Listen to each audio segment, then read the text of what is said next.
Buenos días y muchas gracias a todos por venir a este espacio que nos hemos inventado en la Escuela de Comunicación Social de la Universidad del Valle, que se llama Punto de Encuentro.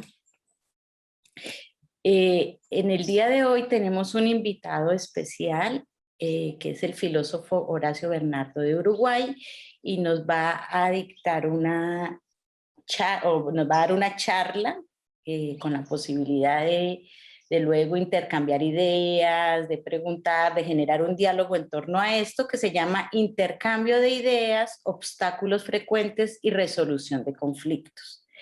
Un poco voy a hablar sobre, espérate un momento que estoy mirando aquí, sobre Horacio Bernardo, contarles un poco. Es filósofo, escritor y docente uruguayo, es autor de ensayos y estudios filosóficos, textos de divulgación y obras de narrativa. Sus ideas de reflexión apuntan a crear una filosofía de la vida cotidiana, dialogar con la tradición filosófica uruguaya y contribuir a desarrollar el pensamiento crítico ciudadano. Es profesor de argumentación de la Facultad de Información y Comunicación de la Universidad de la República de Uruguay, coordinador del Torneo Nacional de Debate de la Administración Nacional de la Educación Pública de este país. Su libro, Introducción al Pensamiento Uruguayo, obtuvo en el 2013 por parte de la OEA un premio que es de gran reconocimiento, que es el Premio Pensamiento de América Leopoldo Sea. Otras conferencias particularmente populares de Horacio Bernardo son los ciclos Introducción al Pensamiento Uruguayo y Filosofía y Vida Cotidiana. Y finalmente, un último detalle, aunque hay muchísimo más que podemos hablar de Horacio, es coordinador del Plan Educativo Cultural del Consejo Directivo Central de la Administración Nacional de Educación Pública de Uruguay. Bueno, entonces bienvenidas y bienvenidos, y bienvenido Horacio, muchísimas gracias por aceptar esta invitación y estar hoy aquí con nosotros. Bueno, muchas gracias Diana por la invitación. La verdad que para mí es un gusto, un placer estar compartiendo este espacio con ustedes y bueno, que me den también la entrada, digamos, a la Universidad del Valle y para hablar de estos temas que son tan ricos en detalles, tan amplios y al mismo tiempo tan útiles también, porque cuando hablamos de intercambios de ideas, cuando hablamos de, bueno, de los obstáculos, de los problemas que surgen, no hablamos simplemente desde un punto de vista teórico. O sea, sí que lo tiene y sí que es importantísimo porque, digamos, el intercambio de ideas es la propedéutica para una serie de elementos que son previos, digamos, propedéuticos, a, a las discusiones concretas sobre temas diversos, ¿no? Pero más allá de lo teórico, también sobre cuestiones muy prácticas, porque la vida cotidiana está hecha de esos intercambios.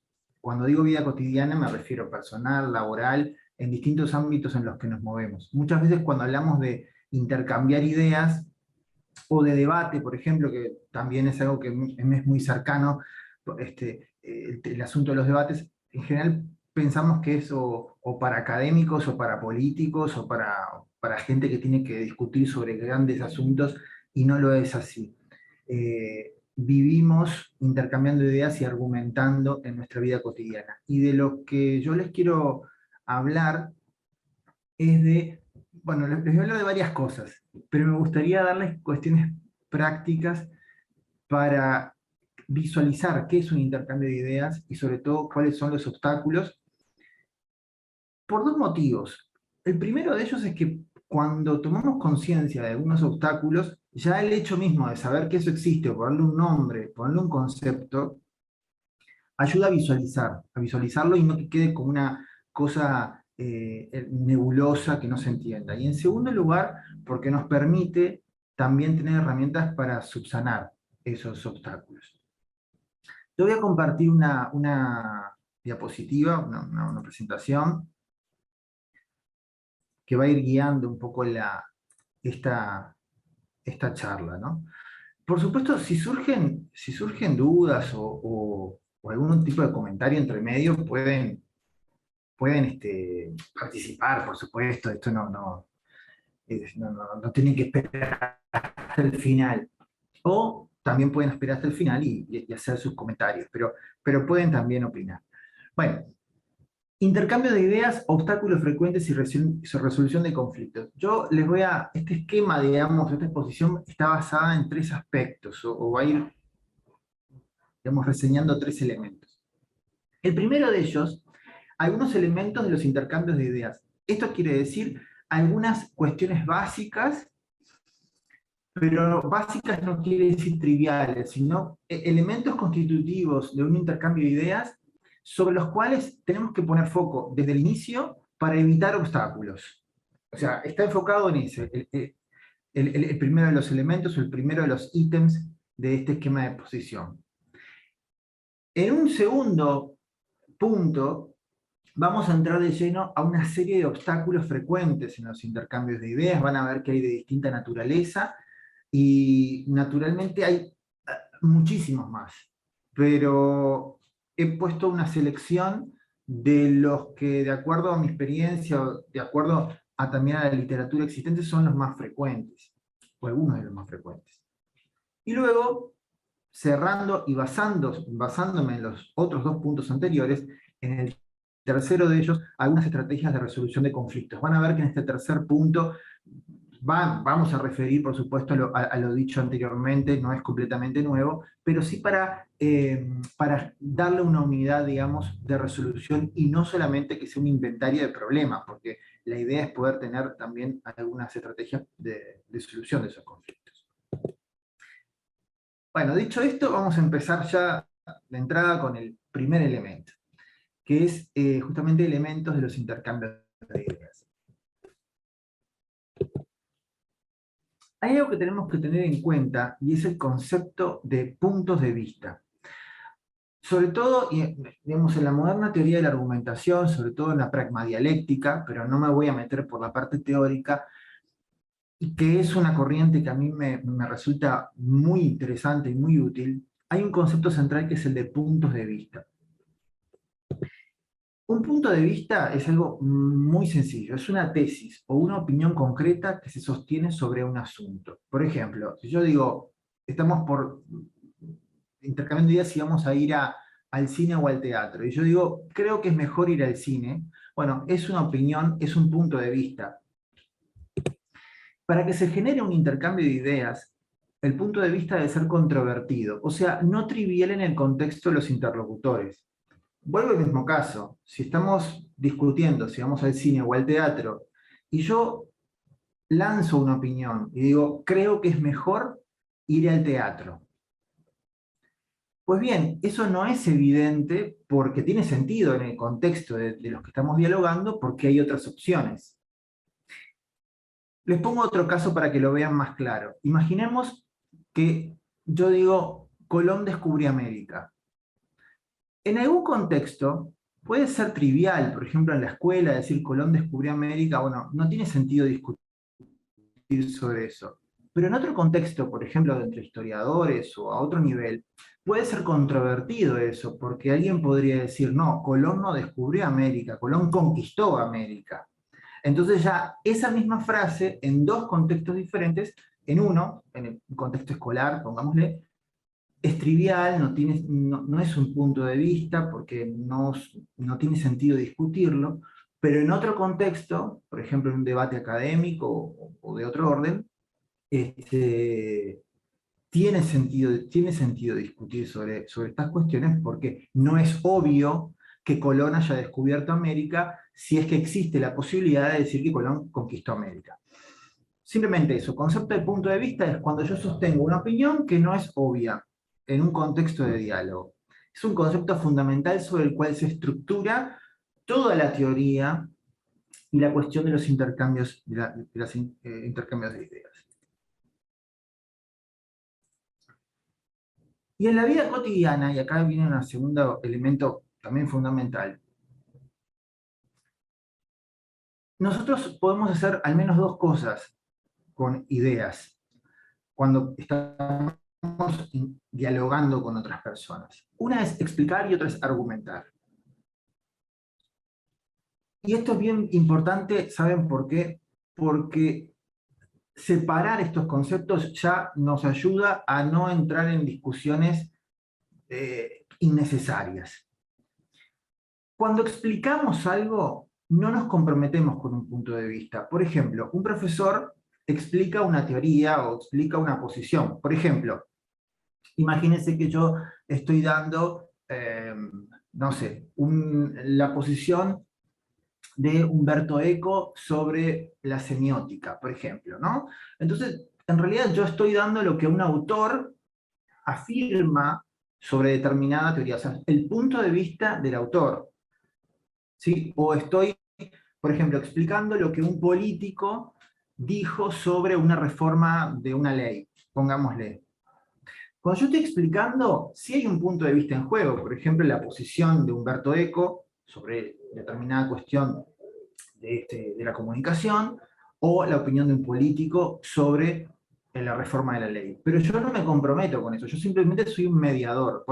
Entonces, si alguien me viene a atacar a mí o me viene a decir, a cuestionar a mí, yo podría decir claramente, no soy yo el que está hablando, sino que estoy explicando lo que alguien más sostuvo.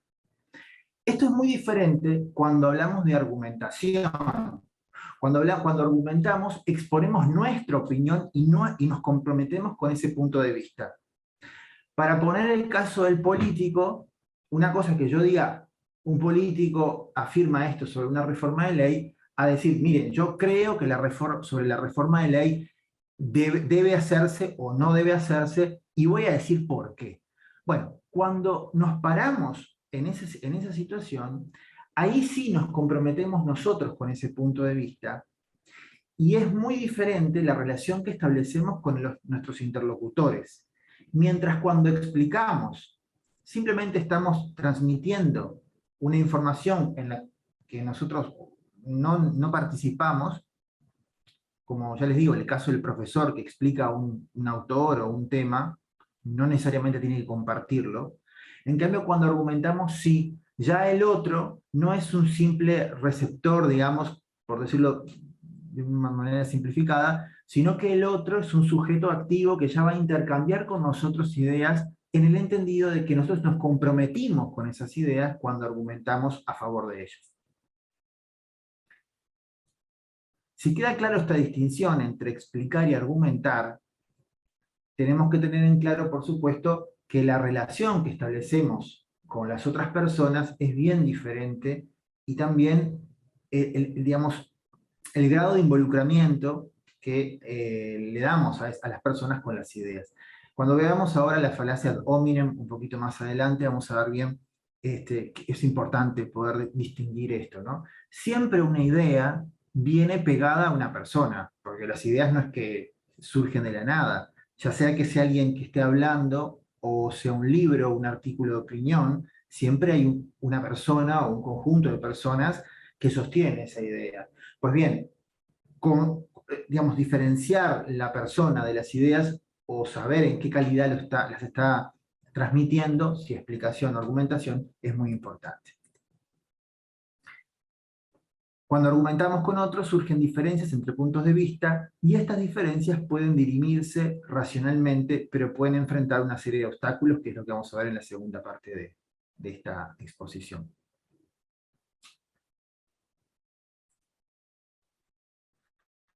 Otro elemento importante es distinguir una opinión de una opinión formada. Y esto es muy importante. Vieron que en las redes sociales, sobre todo ahora que es tan fácil opinar, incluso de modo anónimo, porque uno puede construirse un nombre falso, digamos, o tener varias cuentas. Sobre todo Twitter es una red bastante propensa, digamos, a generar todas estas cosas. Tenemos que entender una distinción que es básica, pero muy útil. Tener una opinión la puede tener cualquier persona, de manera instantánea. Yo hay un ejercicio que hago en la facultad, y también lo he hecho a nivel de primaria y de secundaria, y es la siguiente. Poner un tema cualquiera, y aparte adrede, específicamente, que sea bien difícil para que la otra persona no sepa, pero poner una consigna. tiene que opinar sí o sí, aunque no sepa nada. Y ustedes se sorprenderán lo creativa que es la gente. Incluso niños de 11 años, de sexto año de escuela, opinando de política internacional. Ustedes, es impresionante. O sea, porque cuando a uno le habilitan la voz, así, sobre un tema, es posible pronunciarse porque la capacidad de opinar no tiene límites. Naturalmente, la improvisación tiene muchas cosas buenas, pero cuando intercambiamos ideas y sobre todo cuando intentamos evitar obstáculos, es bien importante diferenciar lo que es una opinión hacia el aire, que la puede tener cualquiera, de lo que es una opinión formada. Una opinión formada requiere tiempo de reflexión y de investigación. Y lo que la diferencia de una opinión simple es que es el grado de fundamentación. Si yo te pregunto, ¿por qué considerás que, no sé, que hay este, un efecto invernadero o hay un cambio climático, o por qué en tu país debería haber una reforma a nivel educativo o a nivel, no sé, de otra característica? Una cosa es opinar así, lo primero que se te ocurre, y otra es haber meditado. El grado de fundamentación es importante. Y hay una cosa, ¿por qué se los traigo esto? Porque muchas veces cuando uno tiene una opinión formada, uno tiene que explicitar los fundamentos.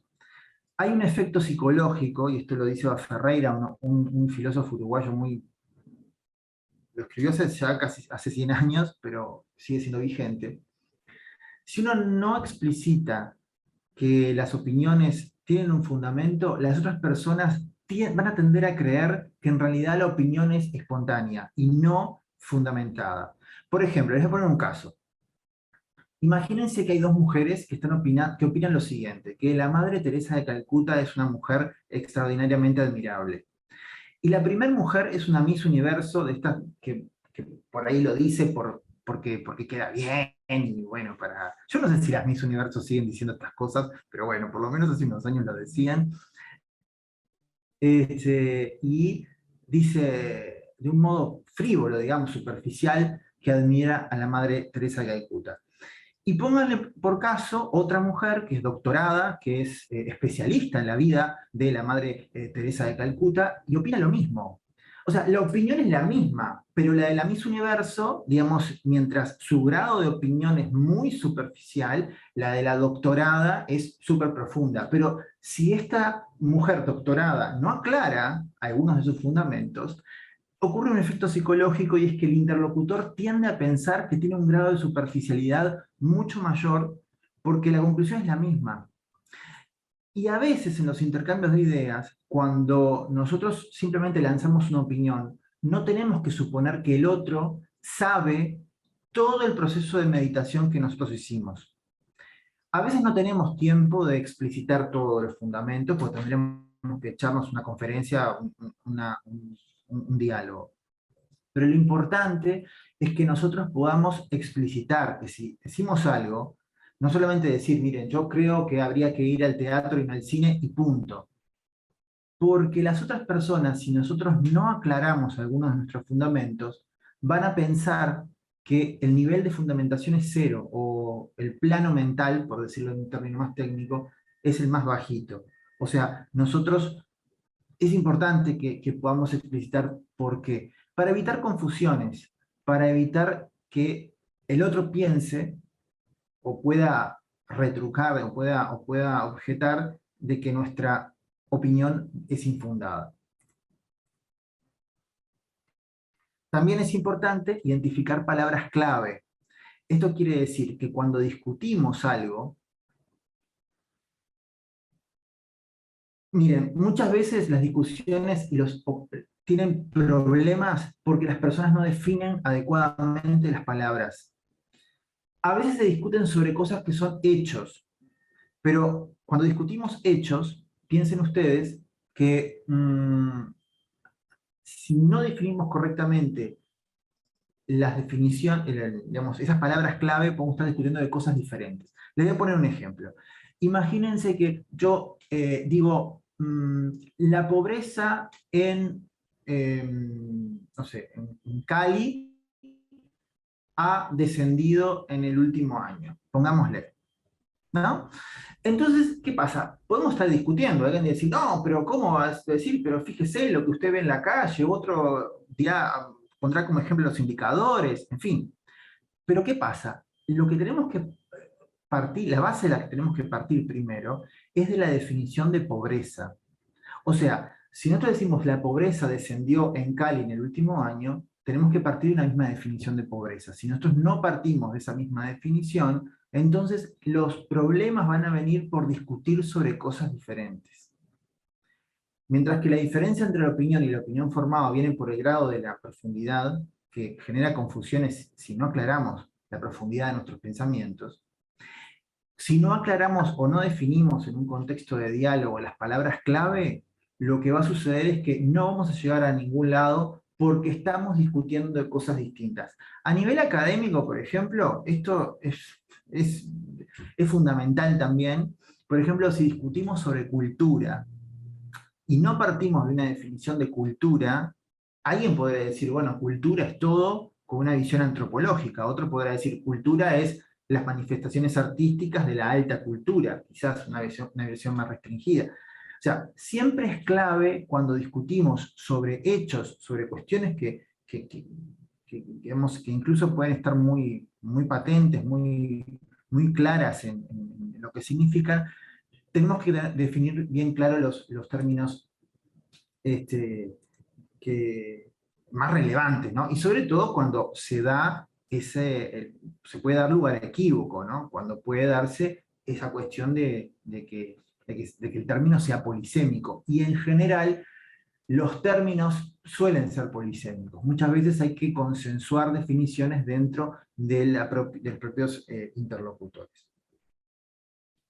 Bueno, como les decía, debe distinguirse entre cuestiones de palabras y cuestiones de hechos. En las cuestiones de palabras se discute sobre el significado de los términos, y en las cuestiones de hechos se discute sobre cómo son las cosas, ¿no? O sea, ¿hay pobreza? O sea, ¿bajó la pobreza o subió la pobreza? Ese es el hecho que se está discutiendo.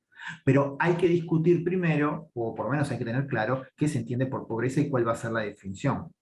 Para evitar confusiones debe definirse primero las palabras clave para que todos los interlocutores discutan sobre una misma base. Lo mismo la distinción entre cuestiones de hechos y cuestiones normativas. Acá voy más rápido, pero también es importante. Una cosa es discutir sobre un hecho, o sea, sobre si, por ejemplo, si en un salón de clases hay 20 personas o no, que eso simplemente se resuelve contando a las personas, y otra es discutir sobre si debería haber idealmente en una clase 20 personas o más o menos. Esto es muy importante distinguirlo porque mientras en las cuestiones de hechos hay una solución única que se contrasta con la evidencia y listo, o sea, se cuentan las personas o se mide la pobreza, por poner el caso anterior, cuando discutimos cuestiones normativas, estamos discutiendo sobre lo que debe ser o sobre lo que es preferible que sea. Por ejemplo, una cosa es decir, ¿hay pobreza o descendió la pobreza en Cali? Y otra cosa es decir, ¿debería implementarse una política X para bajar la pobreza? O sea, ese debería haber, o sea, esa cuestión normativa es bien diferente. ¿Y por qué les digo estas cuestiones? Porque cuando discutimos sobre un hecho, es simplemente ir a buscar la evidencia y resolver el tema. Pero en general los temas son normativos, sobre lo que es mejor hacer o lo que es preferible. Y cuando hablamos de lo que es preferible o lo que es mejor, la solución no es buscar una evidencia. La solución es simplemente sopesar pros y contras de todas las alternativas. Si, por ejemplo, les voy a poner un debate por ejemplo, que se da en temas de seguridad. Si para bajar, por ejemplo, los niveles de inseguridad en una ciudad, pueden tomarse dos medidas: educar o implementar más cárceles, ¿no? Y, bueno, algunos van a decir es mejor educar, y otros van a decir no, es mejor poner más cárceles. Bueno, el problema ahí es que cuando discutimos posiciones sobre lo que debería hacerse, las dos opciones van a tener siempre ventajas y desventajas. Y para evitar polarizarse, O sea, para evitar que haya bandos de unos tienen razón y otros no, es necesario tener la conciencia suficiente de que siempre quien defiende la posición u otra alternativa diferente a la nuestra, siempre va a tener razones, buenas razones para defenderla. ¿Y por qué les digo esto? Porque muchas veces cuando discutimos cuestiones normativas, lo que se debería hacer, lo que es mejor, si por ejemplo en la universidad hay que hacer una reforma de determinado programa, se podría hacer A o B. Si no se tiene conciencia de que las dos opciones siempre van a tener elementos positivos y que simplemente vamos a escoger el mejor de los dos o el menos malo en el caso de que de que venga por ahí la decisión, si no tomamos conciencia de eso, lo que va a surgir es una polarización. O sea, pensar que lo que yo sostengo es todo correcto y lo que sostiene el otro es todo negativo. Y eso no conduce a nada. Eso obstaculiza e impide el diálogo. Porque las cuestiones, cuando se discuten dos alternativas o tres o las que fueran, todas las alternativas, miren, por más absurdas que sean, siempre tiene algún tipo de ventaja. Considerar al otro en su racionalidad es muy importante. Bueno, aquí en la diapositiva un poco hablo de estas cosas. En las cuestiones de hecho, como les decía, se discute sobre cómo son las cosas, y en las cuestiones normativas sobre cómo deben ser o cómo son preferibles que sean.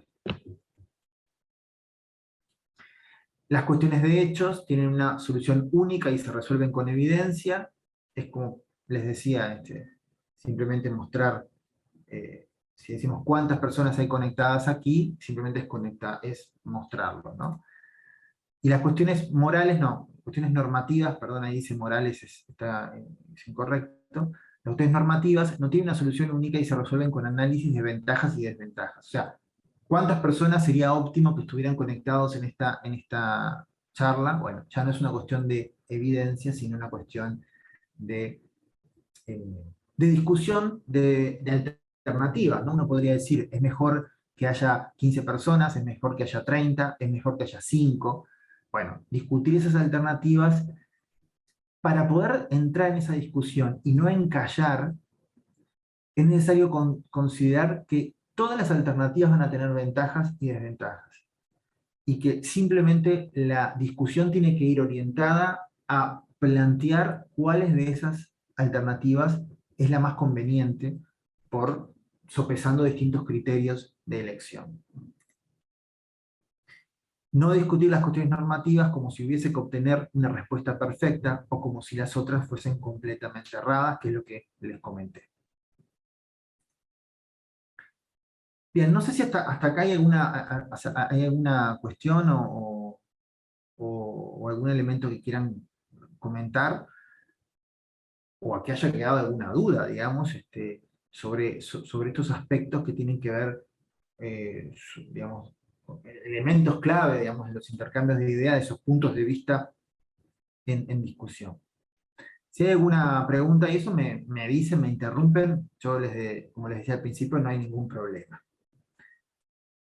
Vamos a ir al segundo punto, que son los obstáculos frecuentes en los intercambios de ideas. Bueno, todo lo anterior es como diciendo, es como para atajarse, digamos, es como tengan en cuenta todo esto para que no pase, digamos, para que no pase lo que puede pasar, que es ahora que vamos a entrar en el terreno el terreno oscuro, digamos, de los intercambios de ideas, que es, digamos, toda una serie de problemas que tienen que ver no solamente con una intencionalidad negativa, sino también por nuestra capacidad, cuestiones cognitivas incluso. No voy a hacer tanto misterio y vamos directamente a entrar en el asunto. A ver.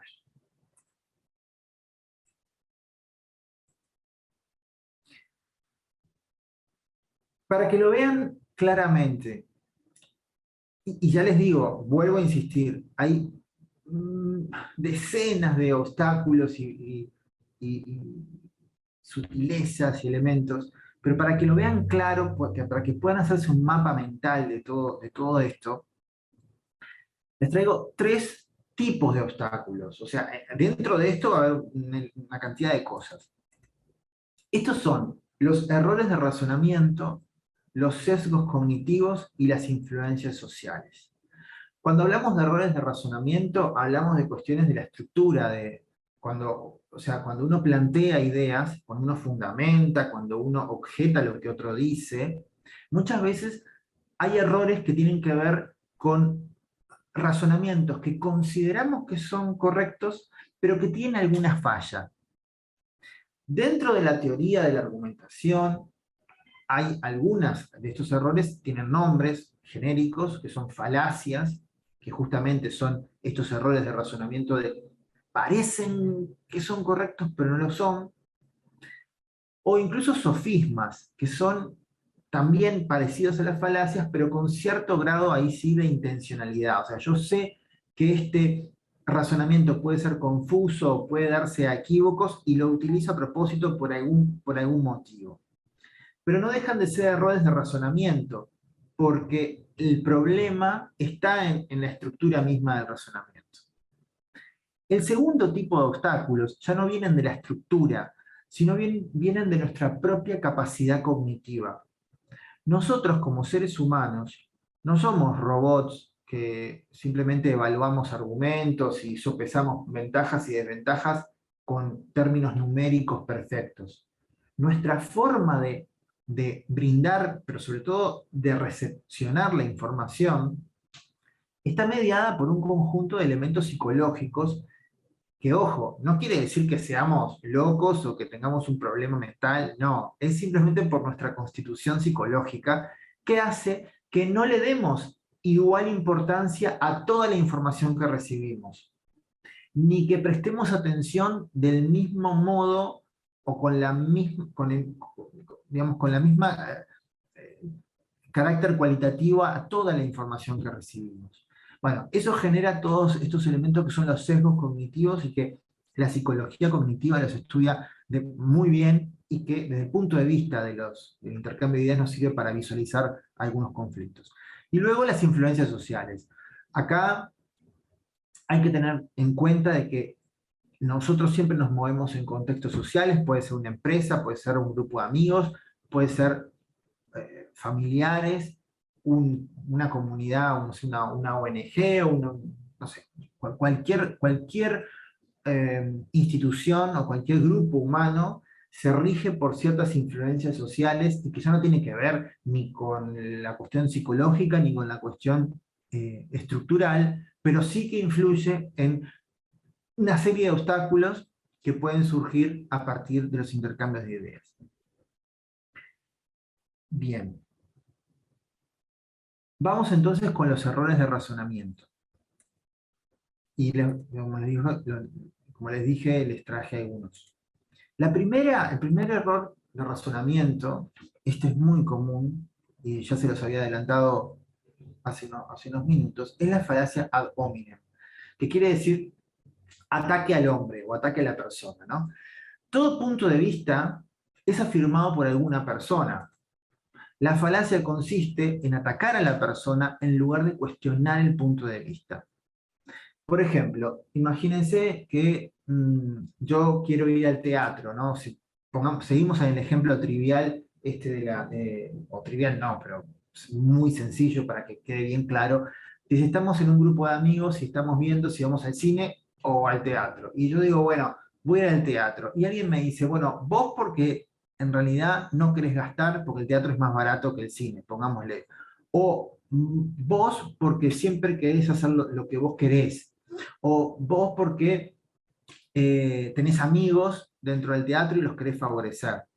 O sea, en lugar de atacar las razones, porque yo puedo decir que es preferible ir al teatro porque la obra es muy profunda, porque los actores son muy buenos, porque nos queda cerca, porque, en fin, un montón de cosas, un montón de razones, pero la falacia ad hominem opera cuando se ataca a la persona, en este caso a mí, si yo soy el que está afirmando eso, en lugar de lo que estoy diciendo, en lugar de decir, bueno, yo sostuve que la obra era buena, que quedaba cerca, que, bueno, una serie de ventajas, se atribuyen intencionalidades o se ataca directamente a la persona, ¿no? O sea, acá entra también el terreno de las descalificaciones, ¿no? ¿Qué vas a opinar vos? ¿Qué sabés vos de teatro o de cine? ¿No?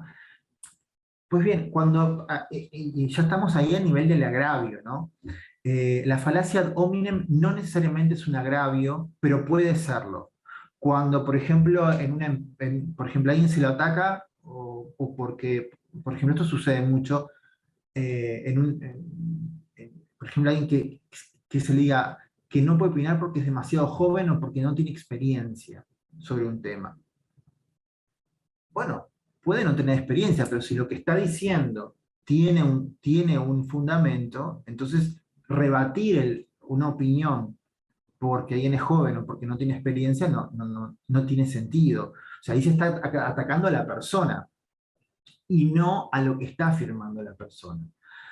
Cuando sucede esto, una de las estrategias para resolver esto es explicitarlo. O sea, uno podría, claro, imagínense que uno recibe un agravio, uno lo que podría hacer es contestar ese agravio con otro agravio, o cuando a uno se le atribuyen intencionalidades, por ejemplo, vos querés ir al teatro, o vos querés impulsar determinado cambio porque sos amigo de tal, o porque tenés, bueno, ahí lo que sucede es, podríamos nosotros reaccionar del mismo modo y ir a una escalada que lleva a un conflicto, digamos.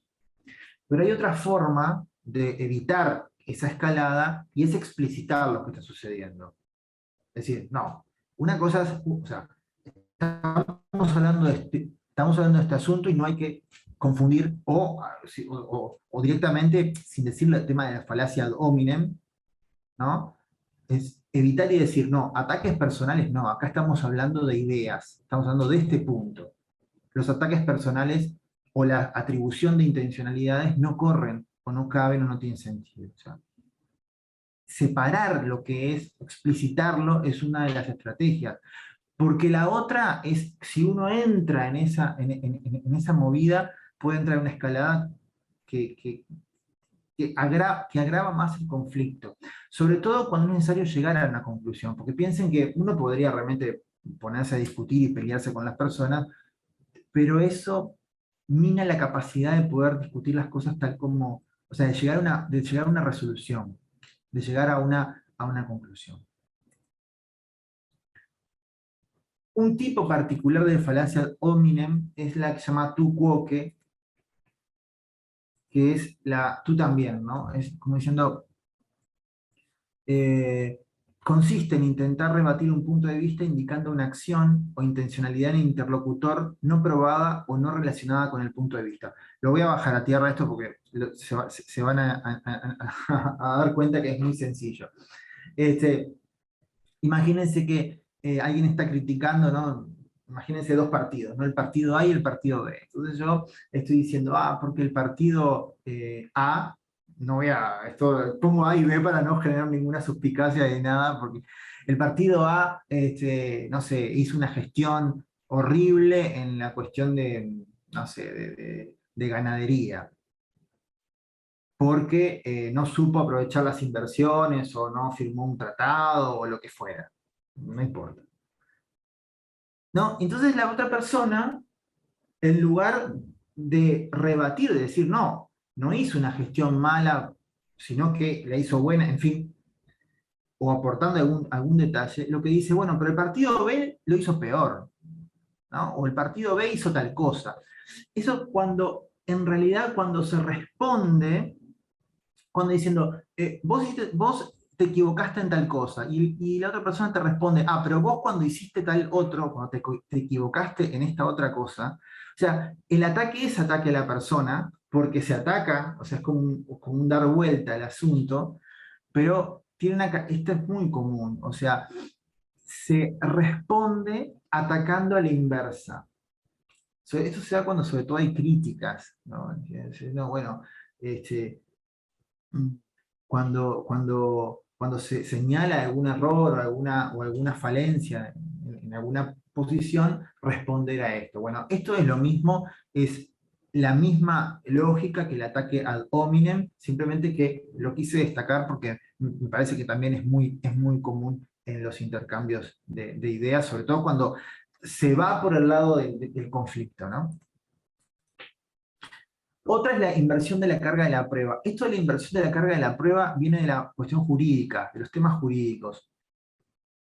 Hay una regla, y esto es muy importante que lo tengan en cuenta, que esto sirve para cualquier intercambio de ideas, para cualquier argumentación en la que ustedes, cualquier discusión en la que ustedes estén participando.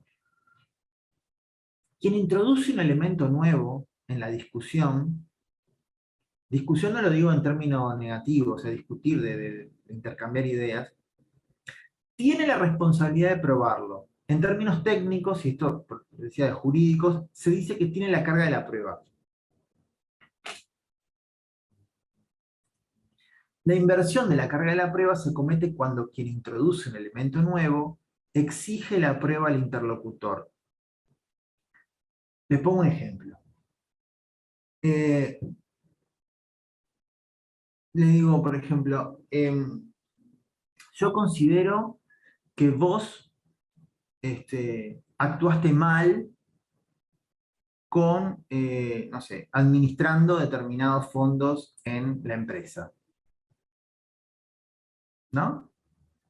Entonces,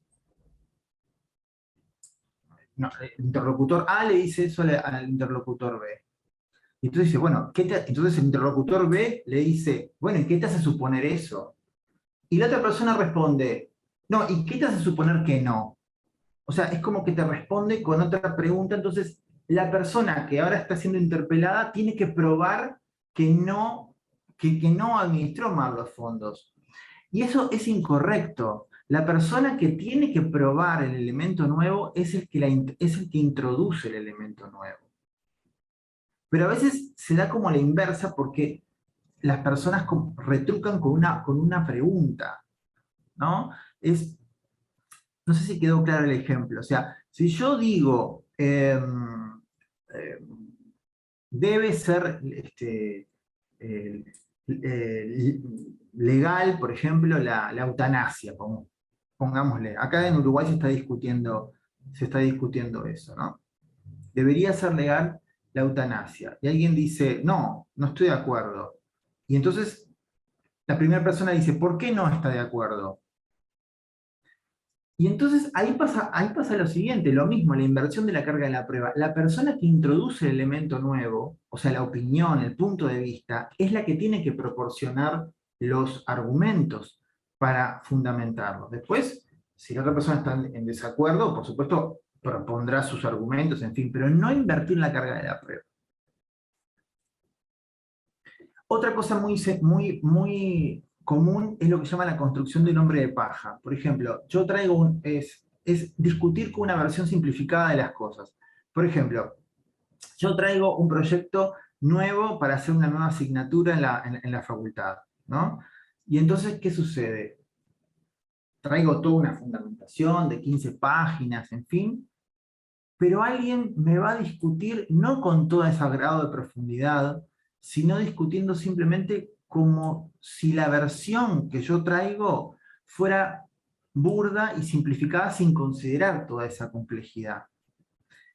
Por ejemplo, alguien podría defender, qué sé yo, la libertad y tener una teoría de la libertad compleja, con sus matices, y entonces la otra persona, si construye un hombre de paja, va a decir, ah, bueno, usted está defendiendo el libertinaje, usted está defendiendo...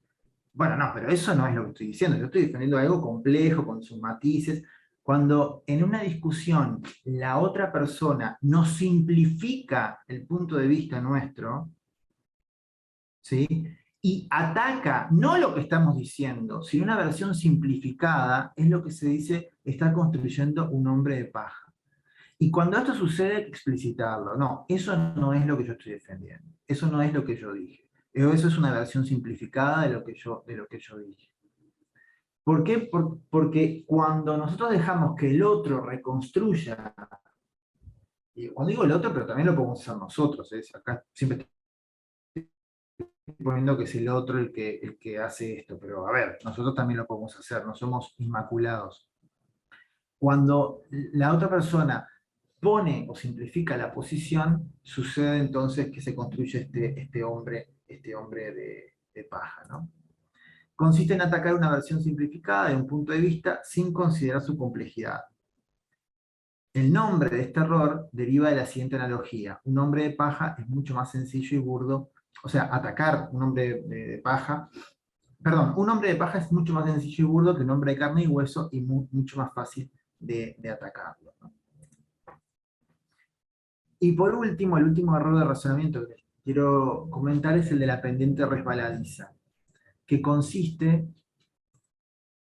es una falacia que se centra en las consecuencias y consiste en suponer consecuencias en general negativas desproporcionadas respecto a la evidencia disponible. Por ejemplo, de decir, bueno, miren, si se aprueba este cambio, van a suceder cosas horribles porque, no sé, imagino en la facultad, ¿no? Se va a desmatricular una cantidad de gente y se van a perder ingresos y va... Bueno, uno puede suponer siempre conclusiones o consecuencias negativas, pero tienen que estar ligadas a lo que son las cosas que son razonables suponer, o sea, la evidencia disponible actualmente. La pendiente resbaladiza parte de atacar una idea, pero distorsionando las consecuencias que esta idea puede tener. Así que acá tenemos ya un paquete de problemas que tienen que ver con atacar a la persona, en caso de la falacia ad hominem, y también lo del el tú también, el tú quoque, la inversión de la carga de la prueba, esto que es muy común, muy común, la construcción del hombre de paja, que es esta simplificación de las ideas, a veces se hace intencionadamente, y la pendiente resbaladiza que tiene que ver con atribuir a una idea o a un punto de vista consecuencias negativas que no son razonables suponer. Todas estas cosas se pueden evitar que pasen a mayores problemas si se explicitan adecuadamente. O sea, si en lugar de, de uno engancharse en esto, bueno, pararlo y explicitarlo, ¿no? No tiene por qué decir, estás cayendo en la pendiente resbaladiza, porque la verdad que si uno dice eso en una discusión es como que decir, ¿qué me estás hablando, no? Pero simplemente mostrar que esas consecuencias no se deducen de la evidencia disponible. O en todo caso, si alguien introduce esas consecuencias negativas, que las pruebe, porque ha introducido un nuevo elemento a la discusión. El segundo punto, o el segundo elemento, son los sesgos cognitivos. Y aquí quiero decir tres sesgos que son muy frecuentes en las discusiones y que generan conflictos, generan problemas, que es necesario visualizar para poder evitar. El primero es el sesgo de confirmación. Como les decía, ya cuando entramos en el tema de los sesgos cognitivos, entramos en las cuestiones psicológicas. La forma en que tenemos de procesar la información, y cuando intercambiamos ideas estamos recibiendo información y dando información permanentemente, la forma que tenemos de procesarla no es perfecta. Y está mediada por intereses, incluso por el cansancio que tenemos, por los problemas que tenemos en un determinado momento, pero fundamentalmente por la estructura cognitiva de nuestro cerebro. Nosotros no podemos prestar atención a todo con la misma intensidad. Y la mayor parte de nuestras acciones las hacemos, a ver, para que ustedes, es una forma de decir, como en piloto automático. Imagínense ustedes que van cruzando por la calle y van cruzando y está el semáforo en verde. Ustedes no están chequeando absolutamente todo el entorno por si viene un auto o no. Sí podrán mirar algo específicamente que les llame la atención, pero no van a prestar atención a todos los autos por las dudas de que no respete el semáforo. ¿Por qué? Porque primero sería imposible, y si ustedes vivieran en alerta permanente a todos los detalles, o se enloquecerían o no podrían vivir. De hecho, ahora si están escuchando esta charla, va a haber un montón de elementos en la habitación en donde ustedes están, en los que no están prestando atención. Capaz que ahora sí porque se lo estoy diciendo, pero todo eso pasa a ser fondo, digamos. Entonces, ¿qué sucede? Nuestro cerebro tiende muchas veces a ese piloto automático simplemente porque no puede prestar atención a todo, o porque también prestar atención específicamente a determinadas tareas insume recursos, insume glucosa, insume actividad mental que el propio organismo tiende a como a administrar. Bueno, con base en todos estos elementos psicológicos, aparecen lo que son los sesgos cognitivos. Un sesgo es una tendencia. Cuando algo se dice que está sesgado, quiere decir que va hacia determinado lugar. Por ejemplo, esto es un concepto estadístico también, pero por ejemplo, si alguien, no sé, tiene una tendencia más política hacia la derecha o hacia la izquierda, bueno, decir, bueno, sus opiniones están sesgadas o tienden hacia determinada corriente o determinado partido, en fin, ¿no?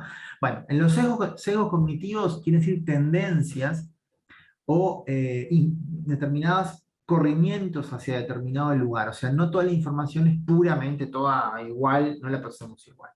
El sesgo de confirmación dice lo siguiente, y este es uno de los primeros que les quiero comentar. No procesamos la información que recibimos con el mismo énfasis, eso es lo que yo le acabo de comentar, y el sesgo de confirmación consiste en la tendencia psicológica a recordar o poner más énfasis en aquello que está de acuerdo con nuestras creencias previas. Hay algunos estudios psicológicos que muestran que, por ejemplo, volvemos al caso del partido A y partido B. A una serie de personas que sabían a qué partido votaba, se les mostraba un texto en el que todo ese texto estaba de acuerdo con la posición política de esas personas, excepto un párrafo. Y lo que observaron estos investigadores es que las personas tendían o a minimizar la información de ese párrafo, o lo descartaban o lo olvidaban con mayor frecuencia. Tendemos a pensar o tendemos a procesar la información en general intentando adaptarla un poquito a las cosas que ya creemos o con las que estamos de acuerdo.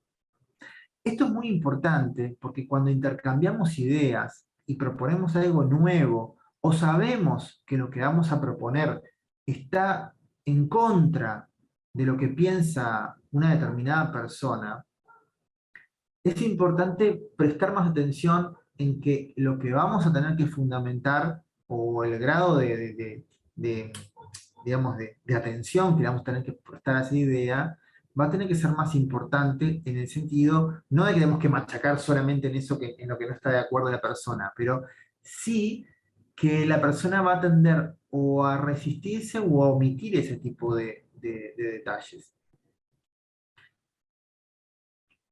Hay una estrategia que dice que cuando uno presenta algo nuevo, radicalmente nuevo para alguien, es bueno también ligarlo con algo con lo que ya estaba previamente de acuerdo esa persona. Plantear ideas totalmente revolucionarias muchas veces, así como ir de entrada, no es bueno porque genera resistencias o genera que las personas se pongan a la defensiva o que ignoren esas ideas. Es muy importante tener esto en cuenta. El hecho de saber con quién vamos a hablar, cuáles son las creencias previas, las posiciones que tiene sobre un asunto, es muy importante no porque uno vaya a manipular a esa persona, tampoco o sea, ninguna de estas cosas permite manipular, nada, pero sí evitar, ¿saben qué? El que la otra persona se cierre. Cuando la otra persona se siente atacada por una idea, porque siente que va en contra de algo que ya creía, y que obviamente no son sus principios fundamentales, ¿no? Si uno va a defender, bueno, hay que restituir la esclavitud, qué sé yo, cosas así, no estoy hablando de cosas que son razonables discutir, ¿no? Uno tiene que evitar ir al choque, porque eso no solamente genera problemas, conflictos que puede generar una discusión que se vaya a otro tono, sino porque cierra cognitivamente a la otra persona. Si yo sé que a vos por ejemplo, te gusta, no sé, no te gusta el chocolate, y yo quiero traer una torta de chocolate y que compartirla, bueno, tengo que plantearlo, pero también entender este elemento, porque si yo propongo esa idea, y yo sé que va en contra de un gusto en este caso, bueno, tendría que proponerla en todo caso como el chocolate, pero con una alternativa a otro gusto, por ejemplo. O sea, evitar que la otra persona se cierre, porque eso es lo que sucede. Las personas muchas veces nos cerramos a los argumentos simplemente porque ya choca con algo. Entonces, cuando la persona se cerró, ya ahí es imposible o mucho más difícil entrarle con argumentos. Por lo tanto, las cosas que son muy diferentes a lo que las personas piensan, hay que hacerlas de un modo muy delicado o más delicado. No puedo profundizar más en esto, porque o sea, se puede profundizar y bajarlo más a tierra para decir, bueno, ¿cómo se hace esto? Pero simplemente lo quiero enunciar. Decir, ojo con la posibilidad de que otra persona se cierre a escuchar argumentos porque lo sienta que atacan cosas, ¿no? Segundo elemento, la heurística de la disponibilidad. Las heurísticas son atajos mentales. Es como le comentaba eh, hace unos minutos, de que el cerebro tiende a administrar la información porque no puede prestar atención a todo, ¿no? La heurística de la disponibilidad, o sea, esos atajos mentales son muy buenos porque nos permiten vivir y no tener que estar pendientes de todos los elementos, pero tienen un costo, o sea, los seres humanos pagamos un costo, y que esos atajos mentales nos inducen muchas veces a errores. Y uno de esos errores es el que surge de la heurística de la disponibilidad. ¿En qué consiste la heurística de la disponibilidad? Consiste en creer que es más probable aquello que tenemos más disponible como recuerdo en nuestra mente.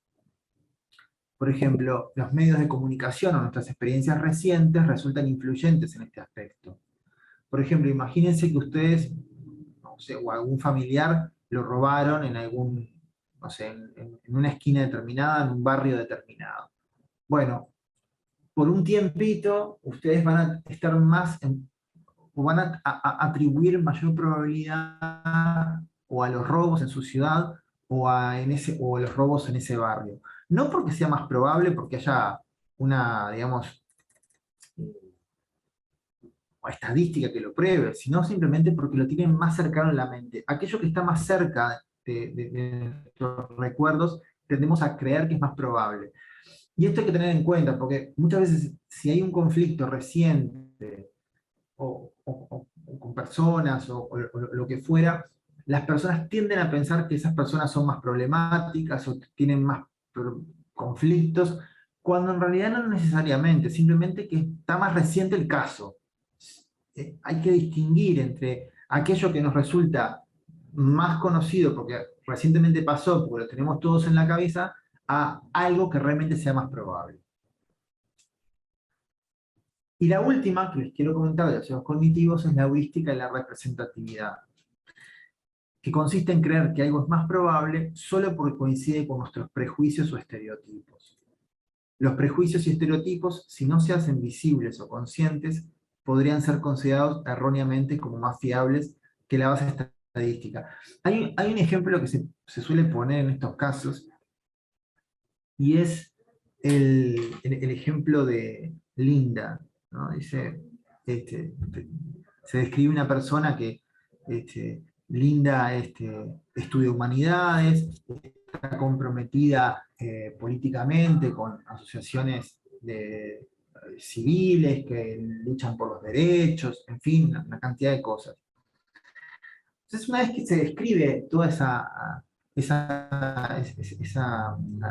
la vida de Linda, que es esta estudiante de humanidades, de filosofía, de antropología, que está comprometida con estas cuestiones de activismo, entonces después viene la pregunta y dice, bueno, ¿qué es más probable?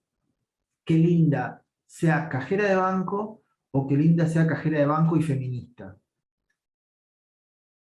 Y aquí yo no les voy a hacer el juego simplemente lo enuncio, porque estamos repasando una serie de elementos. Pero lo que suele suceder es que la gente dice que es más probable que Linda sea cajera de banco y feminista.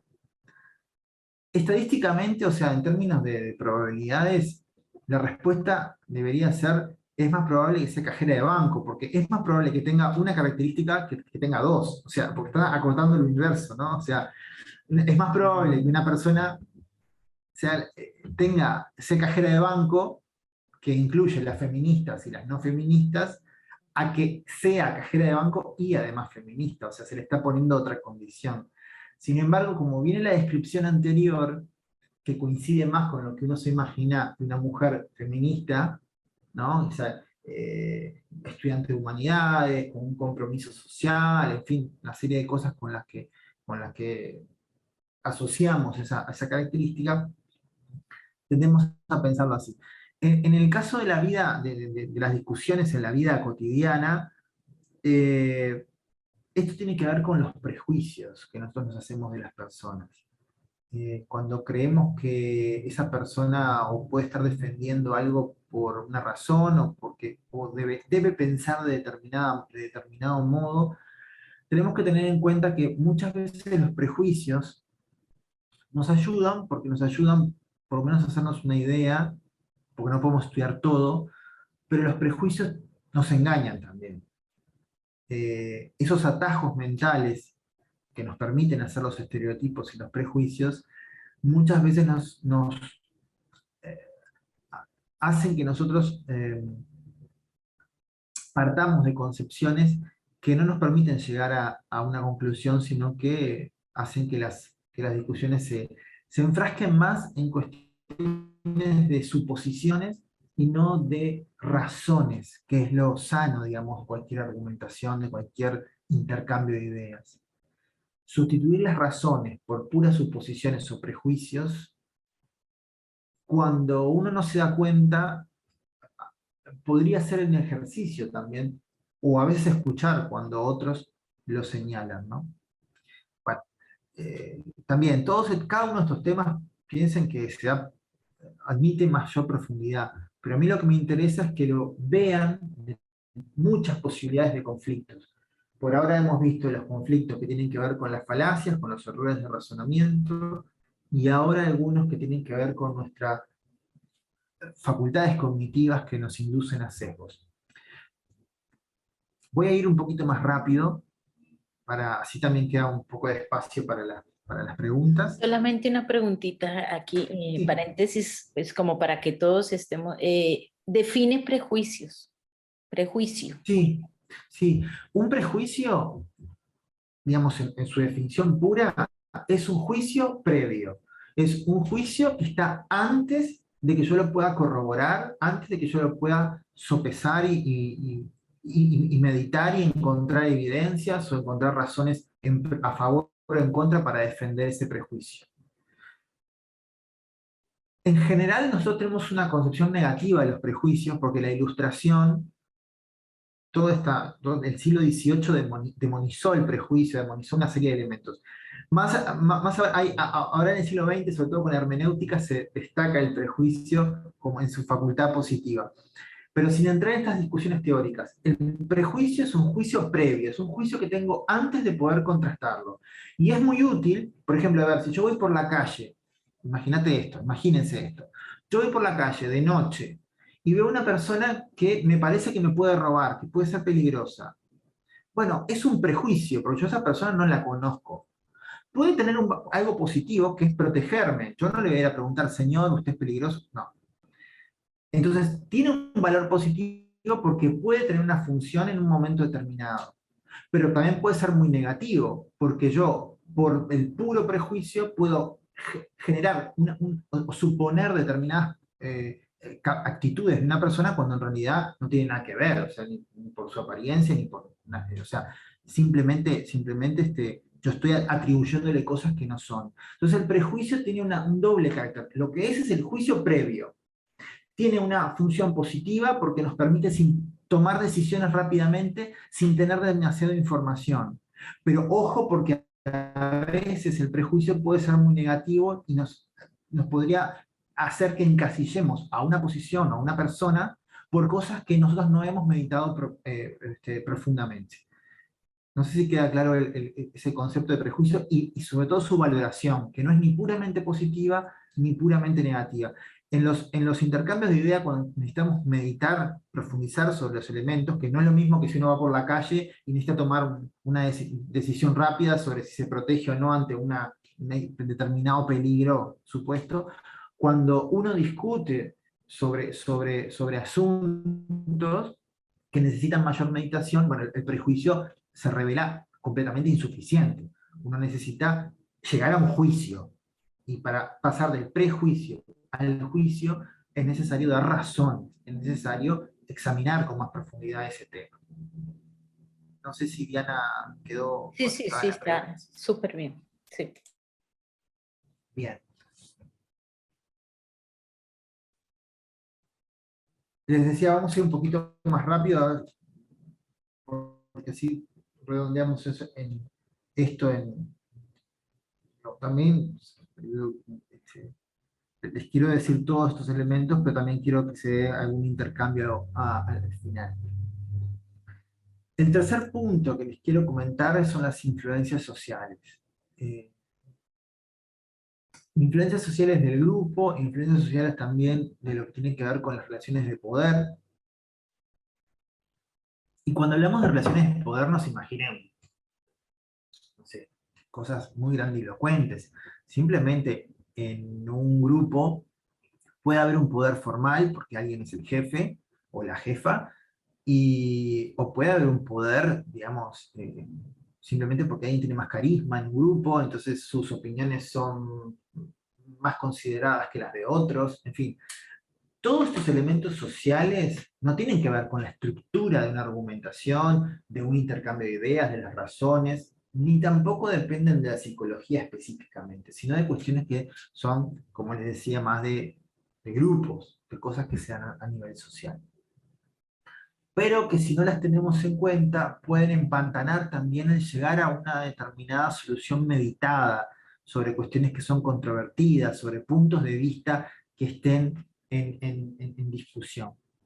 Bueno, vamos con algunos de estos elementos de las influencias sociales. Hay un psicólogo, un investigador que se llama Robert Cialdini, que tiene un libro, ya tiene unos años, pero sigue completamente vigente, que se llama Los 6 principios de la influencia.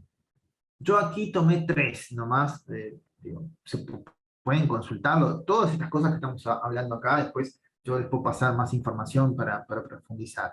Bueno, en este libro habla de seis principios, y yo les traje 3 que creo que son los más, que se puede bajar más a tierra pensando en los obstáculos más frecuentes de las discusiones.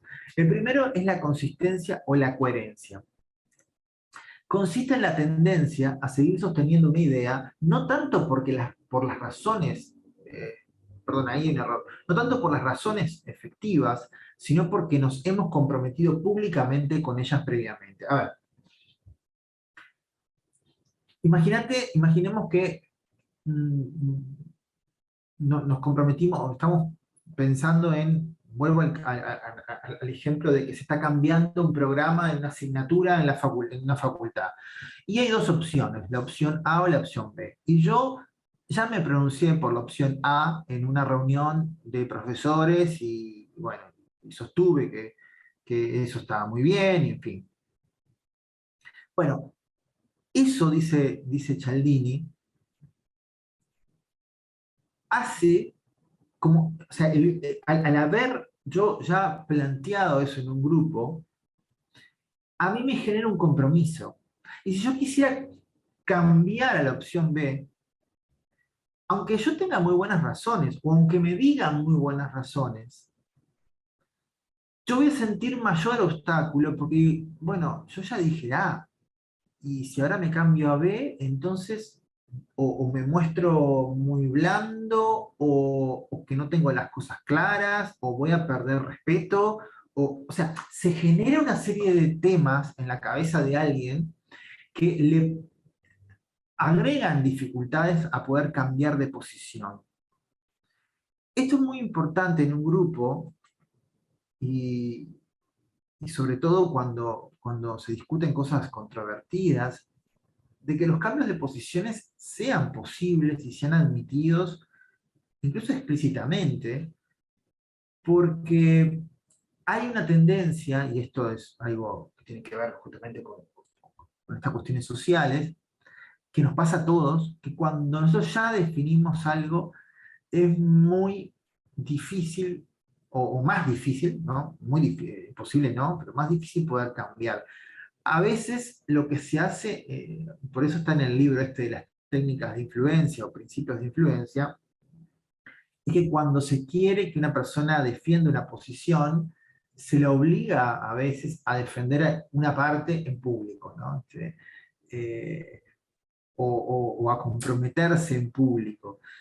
También eso son algunas cosas que uno tendría que evitar, eso son como trampas o estrategias, pero miren que este terreno de, de- de los intercambios de ideas, de las discusiones, hay mucha zona oscura, digamos, pero eviten si alguien los quiere comprometer con una posición en público, eviten comprometerse si es que no lo desean.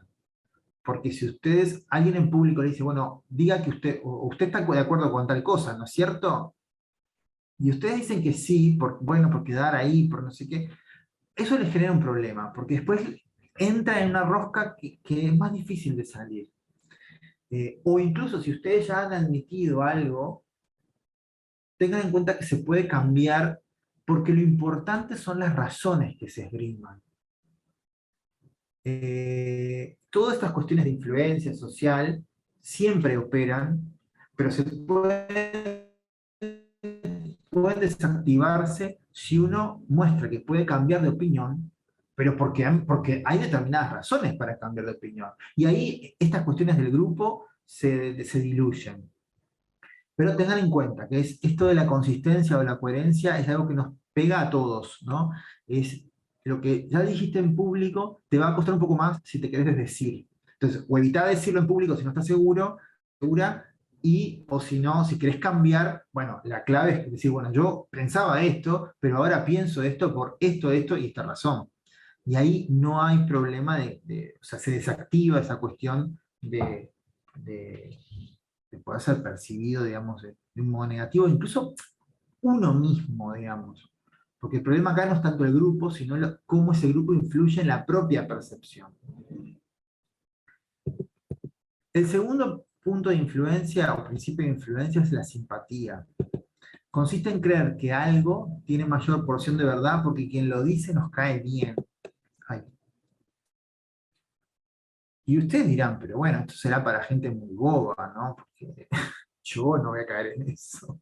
Pero la verdad es que tiene mucha influencia. Eh, es como el principio ad hominem, cuando una idea se ataca a la persona, o sea, las ideas vienen con una persona, ¿no? En la falacia ad hominem, en general, se ataca a la persona. Acá es como la inversa, es como diciendo, bueno, si la persona me cae bien, entonces la idea debe ser buena, ¿no? O sea, al revés. Pero sigue siendo un mecanismo que no tiene, o sea, no tiene una base racional, sino que es algo más irracional. Desde el punto de vista de los grupos, desde el punto de vista de lo social, tengan en cuenta que hay personas en todo grupo hay personas más carismáticas o personas que ocupan determinado lugar que nos caen mejor. Suelen sus ideas tener más influencia y muchas veces estar en contra de las personas más carismáticas de un grupo es más difícil. Sin embargo, esto no tiene que ser un obstáculo para poder plantear ideas que son contrarias a eso. La base siempre son razones. Y yo sé que después hay estratagemas, hay cosas que surgen, pero piensen ustedes que el poder que contrasta estas cuestiones de influencia social, o una de las bases son las razones que se pueden esgrimir. ¿Todo se soluciona con razones y con racionalidad? No, o sea, estamos justamente hablando acá de que hay toda una serie de elementos irracionales y sociales que están mezclados. Pero por lo menos un primer paso es saber que esto existe para poder desactivarlo incluso a nivel de los grupos. Cuando se intercambian ideas, si todos sabemos que existen estas distorsiones, bueno, las podemos desactivar también haciéndolas explícitas, aunque no utilicemos los términos técnicos, pero sí conociendo los mecanismos. El tercer principio de influencia que les quería comentar de Cialdini es el de consenso o aprobación social mayoritaria. Se basa en el poder que tiene el peso de la opinión mayoritaria en los grupos de pertenencia. Hay experimentos también que se han hecho en los que, aun cuando en un grupo el grupo diga una opción que es muy racional, es muy difícil para una persona decir ir en contra de ese grupo. Se hicieron experimentos, hay un experimento también que se hizo hace unos cuantos años, se hacía una supuesta prueba de visión. Se ponían 3 rayitas verticales, A, B y C de distinto tamaño. Y luego en otra lámina se ponía una rayita vertical sola. Y había que decir a cuál de las 3 rayitas de la primera lámina se parecía más esta segunda. Y 10 personas opinaban, ¿no? La gracia del experimento es que había 9 personas que eran contratadas por el experimentador, ¿no? Y estaban contratadas específicamente para que contestaran mal, algo que era evidentemente erróneo. Y el estudio lo que buscaba era ver qué es lo que contestaba la 10ª persona, o sea, si contestaba lo que era obvio o si se dejaba influir por la respuesta equivocada. Bueno, la verdad que sorprendieron los resultados porque más de un 50% de las personas, perdón, un 70% de las personas, alguna vez, porque se hicieron como 10 veces el experimento, alguna vez se dejó influenciar por el grupo. Y todas las personas que participaron, o sea, los conejillos de India, se mostraron muy incómodos de afirmar lo que era contrario a la mayoría, ¿no? Es como que si todo el mundo te dice 2 más 2 es 5, bueno, es una ridiculez, y vos hay 100 personas que te dicen que 2 más 2 es 5, entras a dudar, ¿no? Decir, bueno, pero habrá otro significado, estarán diciendo, no será matemático, será metafórico, o sea, o sea, el efecto psicológico es muy, muy potente. Entonces, es necesario también establecer mecanismos, cuando se discute algo en determinados grupos, establecer también mecanismos por los cuales los grupos no sean dogmáticos, o sea, que realmente se abran a posiciones diferentes y que no planteen algo como la verdad revelada y que socaven, digamos, la posibilidad de pensar cosas diferentes, porque ese mecanismo de influencia social está ahí, y bueno, y en los propios grupos se puede establecer elementos que den la apertura a la opinión de lo diferente, ¿no? Bueno, la lógica amigo o enemigo, también esto se da cuando se arman bandos o grupos en los grupos sociales, ¿no? O sea, no sé, se está en contra de una idea o de una persona o de una posición política. Entonces surgen los que están a favor de esa posición y los que están en contra, y ya no solamente hay un debate de argumentos, sino que se empieza a moralizar la cosa. Empieza a aparecer los que están de un lado, que es lo bueno, y los que están del otro lado, de que están los malos. Es la lógica amigo o enemigo, ¿no? Carl Schmitt hablaba de esto desde el punto de vista de las teorías políticas, pero desde el punto de vista de la argumentación o de cómo influencia esto en los obstáculos frecuentes de los intercambios de ideas, tener en cuenta que cuando se entran a armar bandos, se pierde mucho y sobre todo se pierde la racionalidad, porque se pasa al ad hominem inminentemente, o sea, lo que diga otra persona ya pasa a estar teñido de algo negativo, de algo que no debe ser tenido en cuenta.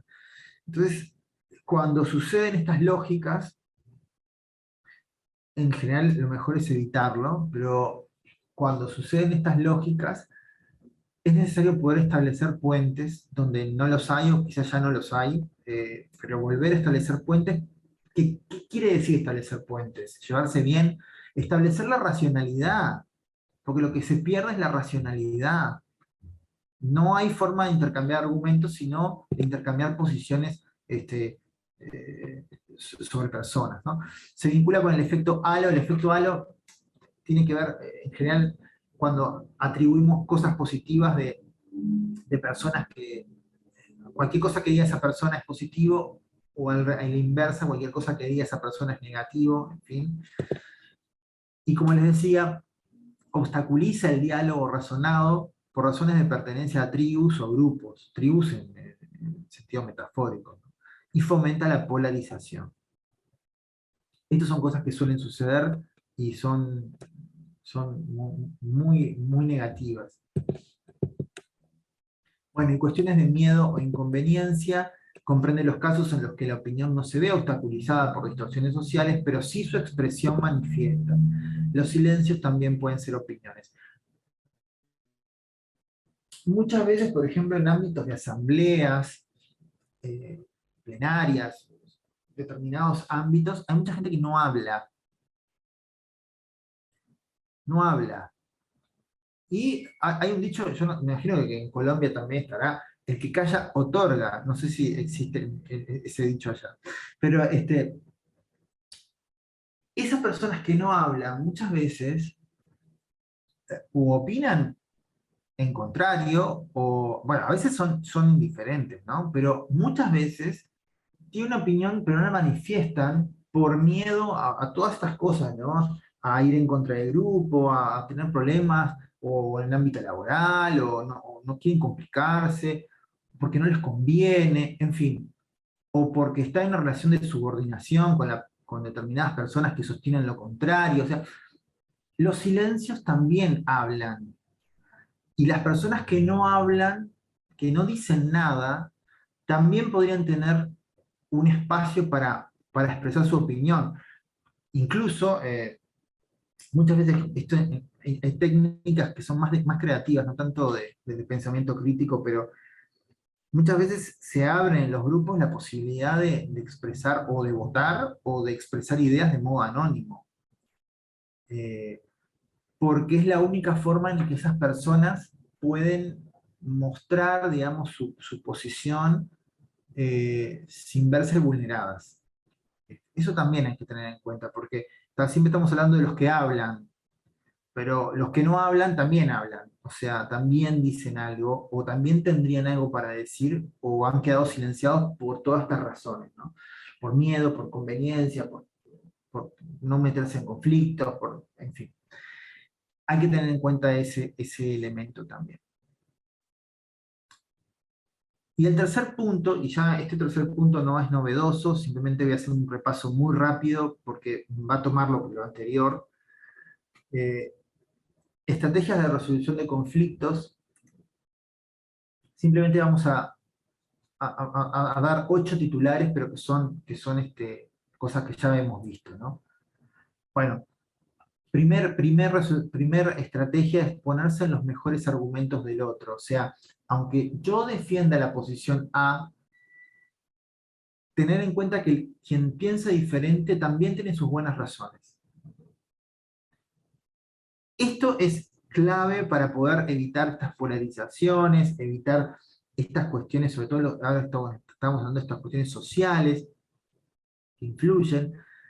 El otro también tiene argumentos buenos. Así como yo, que defiendo la posición A, tengo excelentes argumentos y me encantan y los voy a defender y no sé qué, pero quien piensa diferente también tiene buenos argumentos. En los torneos de debate que yo coordino, es muy buena la herramienta del debate porque aunque te toque defender una posición, siempre tenés que preparar las dos. Entonces siempre, a no ser por una cuestión estratégica, siempre tenés que conocer los mejores argumentos de quien piensa diferente. En general en la vida cotidiana no hacemos eso, pero cuando estamos en conflictos, o en cosas que no podemos resolver, ponerse en los zapatos del otro y poner los mejores argumentos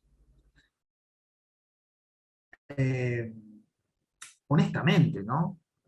Porque, por ejemplo, alguien puede decir, bueno, el que piensa diferente, su mejor argumento es que quiere, no sé, quedarse con todo el poder y quiere que a la gente le vaya mal. Bueno, eso no es un argumento que sostendría a alguien que no defiende lo contrario, ¿no? Eso es un argumento deshonesto. No, pararse en el lugar del otro y ponerlos, cuáles serían los argumentos. Y esto no es por ser bueno, inclusive por una cuestión estratégica, porque si yo quisiera rebatirlo, la posición contraria, bueno, ir a los mejores argumentos y rebatirlos es una muy buena estrategia.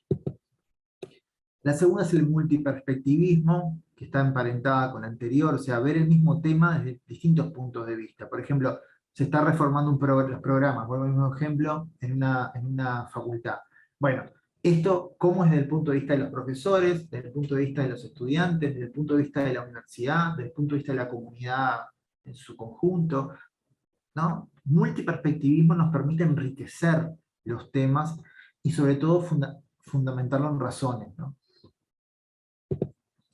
Evaluar alternativas, que eso ya lo habíamos comentado, o sea, ponerse en distintos posibles escenarios y razonar esos distintos escenarios. Clarificar un problema, que es lo que hablamos, ¿se acuerdan al principio sobre los términos clave? Delimitar un problema, a veces se discuten de 700 cosas al mismo tiempo y eso no lleva a nada. Bueno, ir clarificando problemas.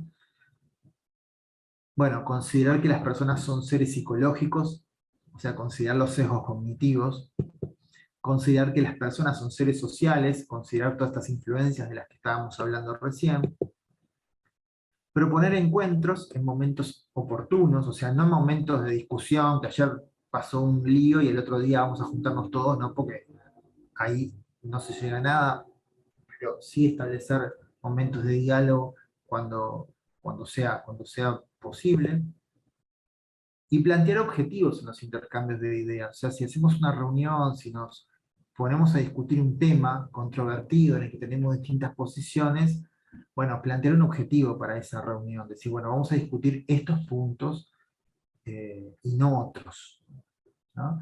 Eso también es muy importante para poder evitar que la cosa se vaya por las ramas, y aquí en esto también es necesaria la participación de alguien que modere esas discusiones, sobre todo cuando son conflictivas.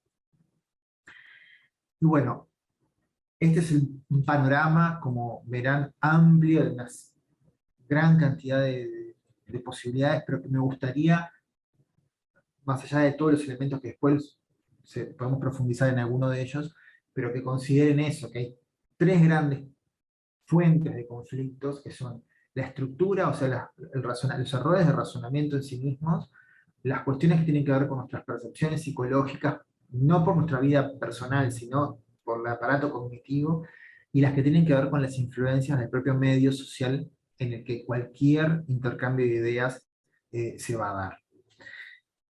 Bien, y bueno, esto es lo que tengo para Buenísimo, comentar. Horacio. Es tantas cosas, pero bueno, yo sí tengo como un par de preguntas, pero prefiero si alguna de las personas que está aquí tiene alguna pregunta, entonces escuchamos.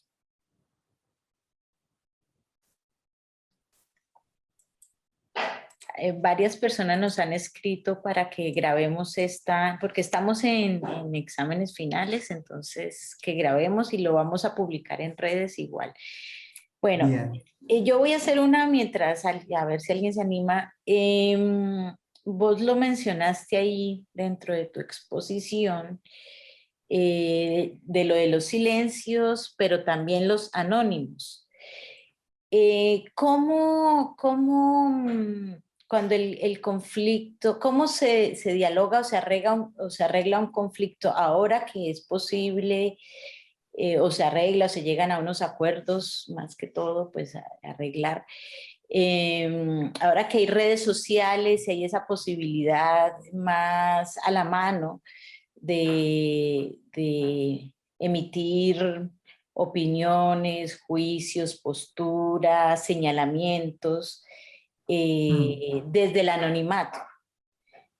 Y que eso se genera un conflicto, ¿cierto? ¿Cómo se puede, cómo es viable lograr llegar a un acuerdo cuando se habla así, con unos anónimos, o cómo funcionaría ahí el conflicto? Claro. Sí, actualmente lo que sucede, por ejemplo, en las redes sociales, es que es muy fácil eh,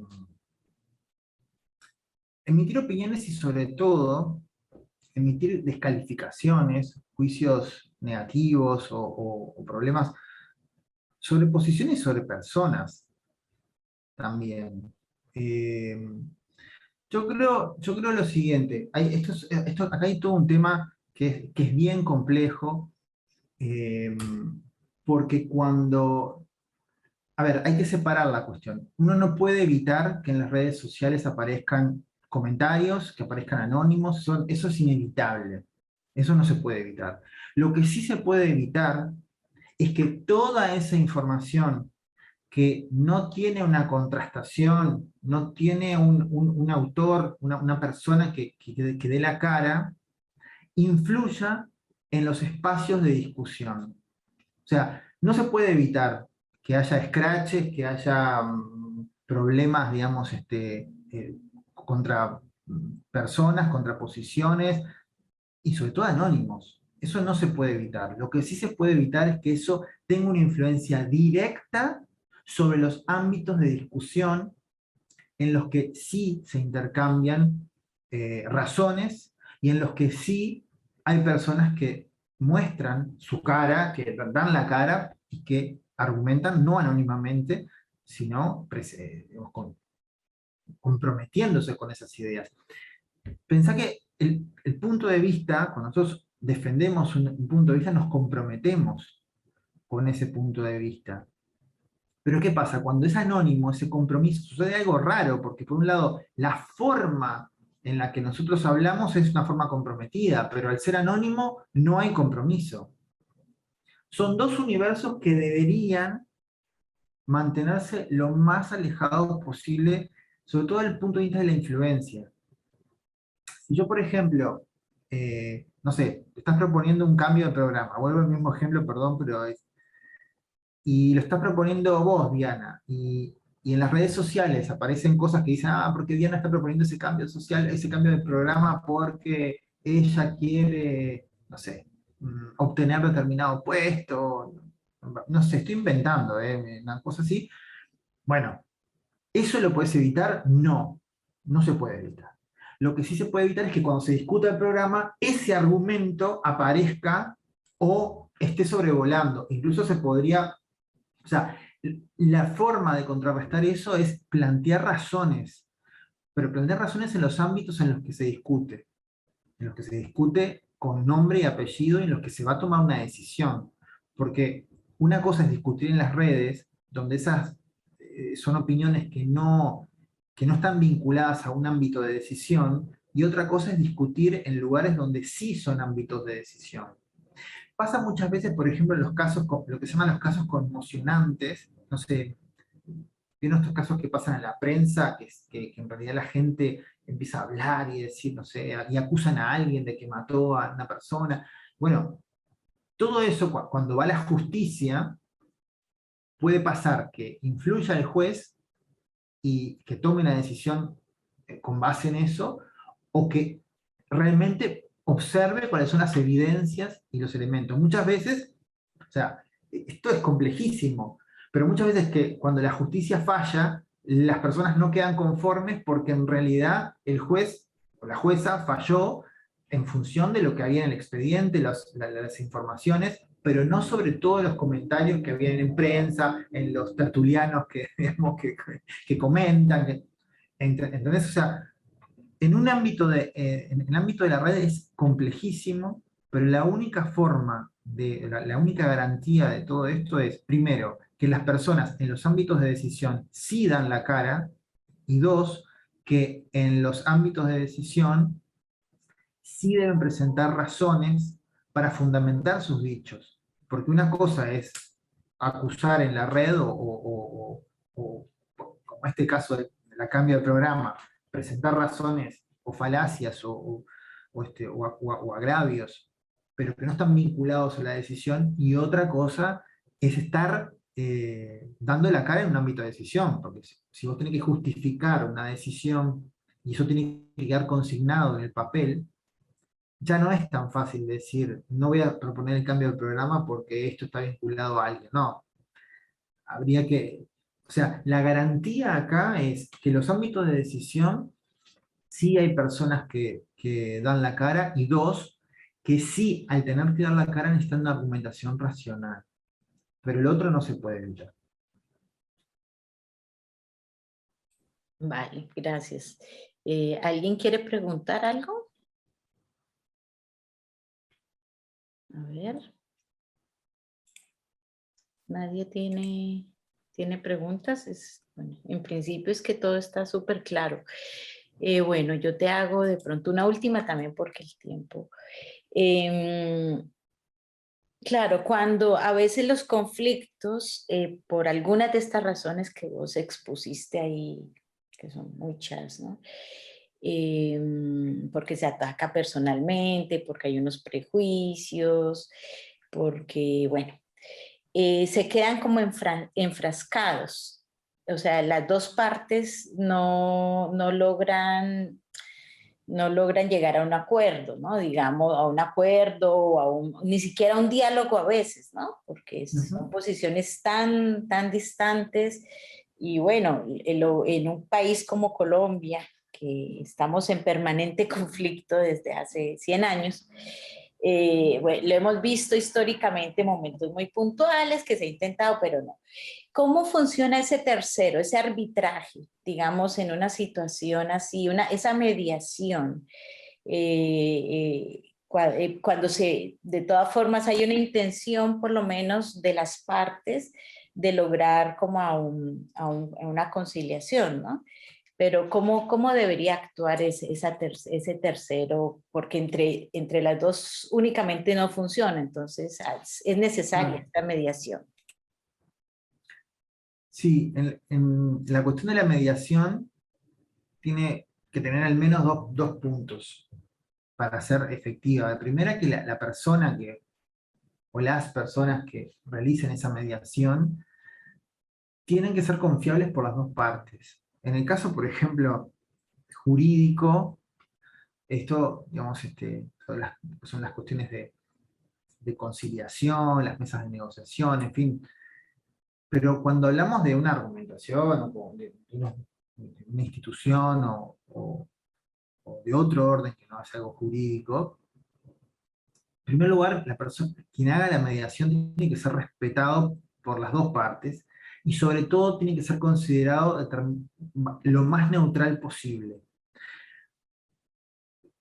Neutralidad completa, total, muchas veces es imposible encontrarlo, pero sí alguien que sea respetado por ambas partes. Que, que, este, que ambas partes tengan consideración por esa persona, ¿no? Bueno, lo que va a mediar, digamos, esa persona es razonable. Y en segundo lugar, que esa persona, esa mediación, también tenga un carácter inteligente en dos puntos en dos puntos. El primero de ellos es en dar opinión a las dos partes de modo ecuánime. Y el segundo, y esto es muy importante, cuando se hacen los resúmenes, porque la gente habla muchas cosas. Entonces, el mediador muchas veces lo que hace es decir, bueno, tal persona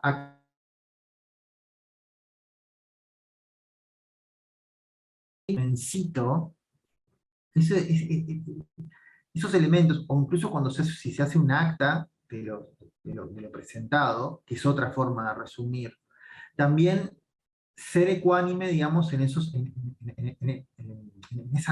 resumen, o en esa forma de simplificar todo lo dicho sin construir hombres de paja, ¿no? Lo que decíamos, ¿no? Cuando se simplifican las posiciones. Yo creo que que cuando hay un conflicto en el que no hay, ya hay como bandos, la mediación es importante, pero también es importante, ¿sabes qué? Que cada una de las partes pueda comprender que la otra parte no está influida por una maldad o negatividad o finalidades espurias, digamos, salir de esa lógica amigo-enemigo, porque se puede salir de eso en algún aspecto si se comprende al menos que la otra parte también tiene buenas intenciones. No te digo que se resuelva todo, no, pero al menos que la intencionalidad de quienes piensa de un modo diferente no es negativa, ni demoníaca, ni que quiere destruir todo, porque cuando entramos en esa lógica, no hay modo posible de intercambiar nada. Entonces, lo primero es eso, es la intención, reconocer al menos que la otra parte tiene intencionalidad positiva, una intencionalidad que en algún aspecto puede ser positiva. Eso también me parece a mí, creo yo, que cuando se dialoga, poder explicitar esas intencionalidades. Es decir, bueno, nosotros sostenemos tal cuestión, pero lo que nos motiva a esto es esto, esto y esto. Y esas son nuestras buenas, lo que creemos buenas razones o buenas intenciones, porque ¿sabes lo que pasa? Cuando se pasa de lo racional a lo moralizante, o sea, los que están conmigo son buenos y los que no están conmigo son malos, ahí se destruye la posibilidad de diálogo racional y simplemente se pasa a la guerra. O sea, en toda la teoría toda la teoría del intercambio de ideas, mira, hay un estratega, Clausewitz, de la guerra, o sea, y en ese libro, esos volúmenes, él tiene una frase que dice, la guerra es la política pero por otros medios, ¿no? Eh, ¿Y qué es lo que dice? Cuando no hay posibilidad de... No, lo dije mal, ¿no? La política es la guerra pero por otros medios, porque lo que dice es lo siguiente, cuando no hay posibilidad de intercambiar ideas, siempre está en el fondo la posibilidad de ir a las manos. O sea, en primer lugar está la guerra, de pelearnos, de discutir y matarnos y agarrarnos de los pelos y sacudirnos. Pero ¿qué pasa? La política, o sea, el arte de poder dialogar, de poder negociar, viene a sustituir eso. Es decir, no nos vamos a pelear, no vamos a ir a las manos, vamos a intercambiar ideas. Pero ¿qué pasa? Cuando uno toma, o sea, siempre cuando está la parte de intercambio de ideas, siempre está la posibilidad de que eso no exista más y que se vuelva a lo otro, que es la guerra. Entonces, cuando hablamos de negociación, de diálogo, estamos intentando evitar ir a esa otra situación que es a la que conduce el anular el diálogo. Es simplemente eso, o hay diálogo y forma de establecer una resolución a través de mecanismos racionales, o si no, es ir a las manos, a la guerra. Entonces, claro, todas estas cuestiones de mediación, de poder interpretar al otro, no como un enemigo, sino como alguien que tiene una intencionalidad que, aunque no la compartamos, puede ser buena, es evitar esa situación bélica. La mediación es intentar esa situación, es como la diplomacia. La diplomacia, volviendo a la metáfora bélica, ¿no? La diplomacia, ¿qué es lo que intenta? Generar determinados acuerdos en múltiples cosas, pero también evitar una situación de conflicto armado. Bueno, eh, cuando se establecen puntos en los que son muy complicados, ya dos opciones acá son el tema de las mediaciones, que tienen que tener estas características mínimas que es lo que te comentaba, y lo segundo es el tema de las intencionalidades, discutir, bueno, a ver, cuáles son las intenciones de cada persona y no moralizar, no salir de esa lógica amigo-enemigo. Vale, buenísimo. Aquí hay una pregunta de Gabriel. Dice, ¿cómo hago yo que estoy enfrascado en todas esas cosas que usted describió para poder abrirme y entender y practicar lo que usted propone? Gracias. Bueno, las cuestiones que aparecen en la presentación son problemas que se pueden dar. No, a ver, no todas se dan en el mismo momento, ni tampoco en el mismo, o sea, sería un caso de laboratorio, ya este tipo de cosas, ¿no? Este, son múltiples elementos que pueden estar influyendo, pero no todos al mismo tiempo. Habría que ver el caso concreto.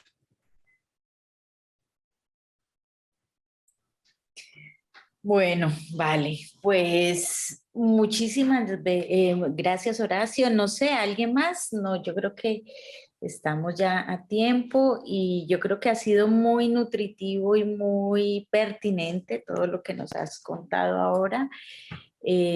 Clarísimo, o sea, yo creo que esto vale la pena ser revisto también, como tomar apuntes y bueno, y bienvenido pues a nuestra escuela, a ver si seguimos haciendo más intercambios. Es muy interesante también este diálogo interinstitucional y es internacional, ¿no? Diría yo. Bueno, porque aquí vemos precisamente que hay cosas que son globales, ¿no? Aquí dice María Victoria que tiene una pregunta. Si quieres, María Victoria, prende tu micrófono y la dices. Vale. Bueno, una última pregunta y es, desde lo que nos has dicho en la presentación, ¿cómo llevar como estas claves de resolución de conflictos en ambientes laborales? Sí.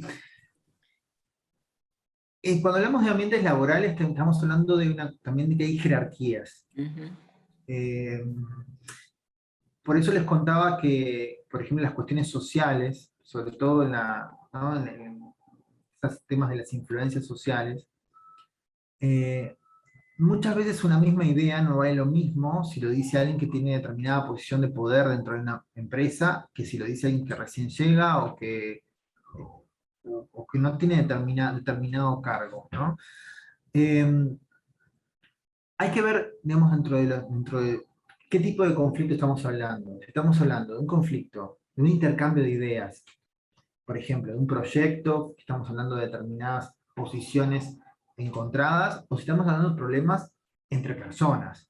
O sea, conflictos que tienen que ver ya con cuestiones que se van más hacia esto, un poco lo que estábamos hablando en la pregunta última de Diana, que tiene que ver más con cuestiones más pesadas.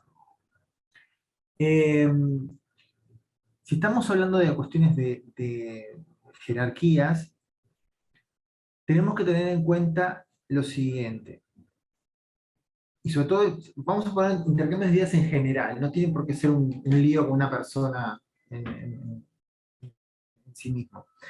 Cuando hay una jerarquía hay otros elementos que hay que tener en cuenta. Si uno está planteando una idea, si uno tiene un proyecto o lo que fuera,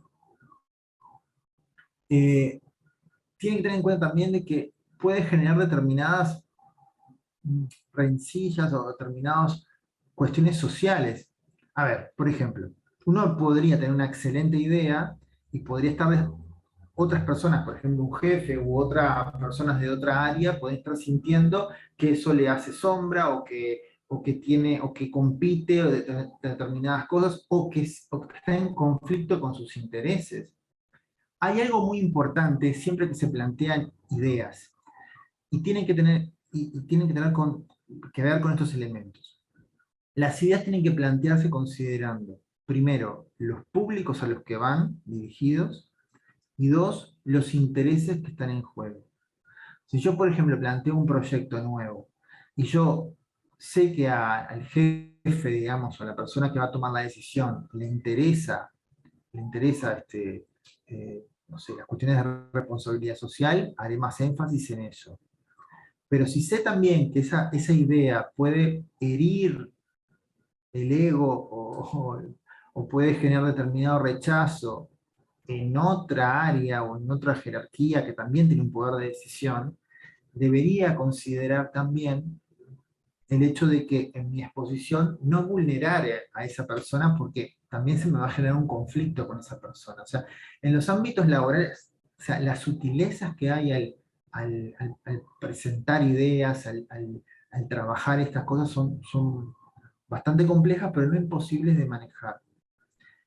Ahora, los conflictos personales, cuando hay ya bandos entre personas dentro de una organización, ahí pueden ser, por ejemplo, puede pasar en una oficina que hay dos personas o dos grupos que se forman, que tienen ya rencillas, problemas.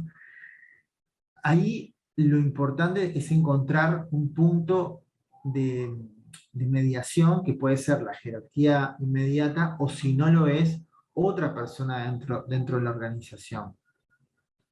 Es muy vaga la pregunta que me haces como para poder contestarte específicamente, porque hay muchos tipos de conflictos, pero sí a nivel de qué hacer o cómo bajar a tierra estas cosas, en primer lugar es conocerlas, y en segundo lugar explicitarlas. Por ejemplo, cuando alguien te está simplificando, volviendo al tema de las falacias, si alguien te está simplificando lo que vos estás diciendo, vos defendiste una idea y alguien te la está reconstruyendo de un modo simplificado o burdo, bueno, ahí es no dejar que la otra persona reconstruya esa idea de ese modo simplificado.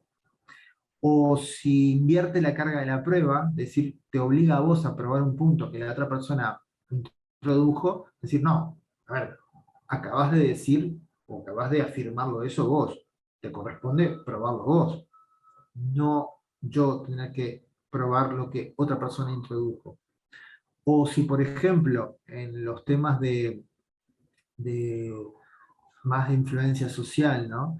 Si sabemos que, bueno, por ejemplo, que el grupo condiciona mucho a que alguien se vea impedido de decir una idea diferente, bueno, establecer mecanismos que abran, digamos, a la creatividad o a la posibilidad de plantear una idea diferente. Estoy siendo vago porque la pregunta es vaga, pero si en caso más concreto, más específico, ahí pueden esas herramientas bajar más a tierra, pero siempre a nivel general una de las estrategias es explicitar, decir, bueno, no con el nombre técnico, pero sí atajar y decir, no, esto no, porque acá no corresponde atacar a las personas, centrémonos en las ideas, ¿no? Cada una de las estrategias o los obstáculos al menos tiene una forma de bajar a tierra que es a partir de la explicitación, o sea, no permitir que eso pase y condicione lo que va a venir después en la